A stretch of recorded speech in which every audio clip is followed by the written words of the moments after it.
When are you going to pay your fair share of tax? It was supposed to be the day Google came up with some answers. You're going to write us a cheque? But after a grilling from MPs, this boss was in silent mode. The British public are pretty cross with you. What have you got to say to them? Nothing? Nothing at all? They're not happy with you, Mr. Britain, are they? Google's tax deal has it on the back foot, and this was the man summoned to explain it. Inside, he found MPs in unforgiving mood. You can't like the fact that lots of people hate you. You're a British citizen, you're a British taxpayer. Yeah. So don't you feel a bit embarrassed?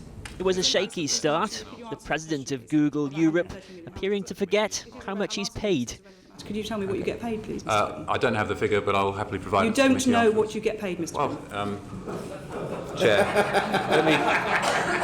I mean, perhaps you could give us a ballpark of what you get paid. Forget the share options then. What's your basic salary? It's a salary. I don't have the figure, but I'll provide. This appearance, remember, was supposed to clear up the row over Google's back taxes.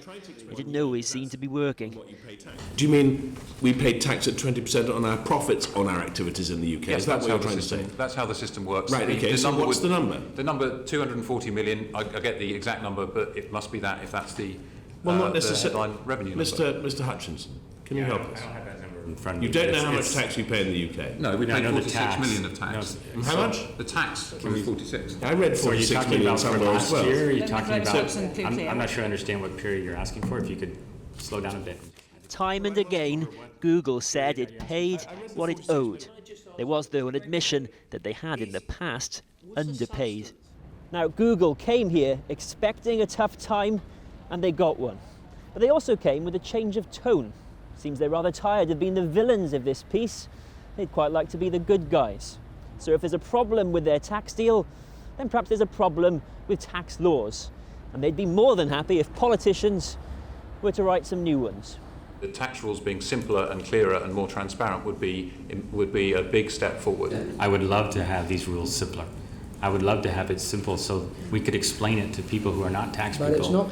But Google were asked to explain their bamboozling tax strategies. The double Irish, where one Google Island company pays another. The Dutch sandwich, where the money flows on to low-tax Netherlands. And the Bermuda structure, where profits disappear to a Caribbean tax haven. Google's answer? It's complicated, they said, but none of this affects our UK tax bill. Jim is a tax expert, Jenny is a tax expert, Edward is a tax expert. Next up was HMRC, asked if they had the expertise to keep tabs on Google. In her own case, its chief exec seemed somewhat unsure. I am the least tax expert, and you'll be pleased to know I don't sit on any of these settlement hearings. I hold myself apart from those having put the process in place.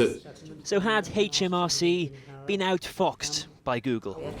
We don't get outmanoeuvred by these big firms. We make them pay more tax, and I think, if I'm honest, I would like to see a little bit more recognition of that. I think we have a fine set of tax inspectors who do an extremely good job. In the end, though, this day of explanations didn't quite deliver. Some things, Google said, would just have to remain confidential. Some questions, it seems, will remain unanswered.